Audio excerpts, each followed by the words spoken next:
Ay bizlere boyun boyun, ay senin sineye koyun. Ay biz gelmişek aparay, ay sizin bağın gülüdür.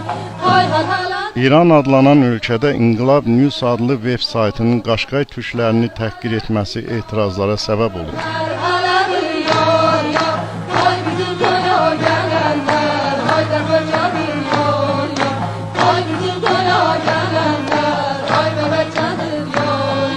Qaşqay türklərinin toy mərasimində oğlan və qızın birlikdə rəqs etməsini fahişəliyin təbliği kimi qiymətləndirib. İran rejiminin radikal qruplarına bağlı xəbər saytı kimi tanınan İnqilab News təhqir edici xəbərində yazır.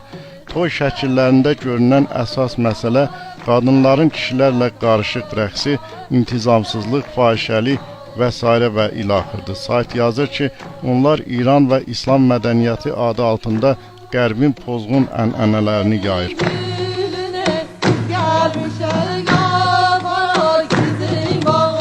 Əsl türk Qaşqay tərəkəmə ənənəsi ilə keçirilən toyun fahişəlik və pis sözlərlə ifadə olunması sosial mediada, eləcə də Güney veb saytlarında etirazlara səbəb olub.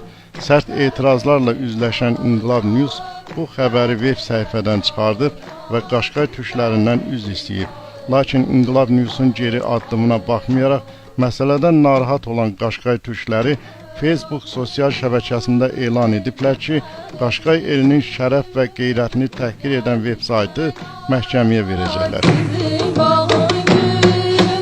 Xalqı və mədəniyyətini təhqir edib, sonra bir üzr istəməklə onları bağışlamaq olmaz. Biz gərək Qaşqay olduğumuzu onlara göstərək və bundan sonra kimsə bizə lovğalıq etməyə cəsarət etməsin, deyə fəallar bildirib. Qeyd edək ki, Qaşqay türkləri İranın güney bölgələri olan Şiraz, İsfahan, Buşehir və başqa şəhərlərdə yaşayırlar.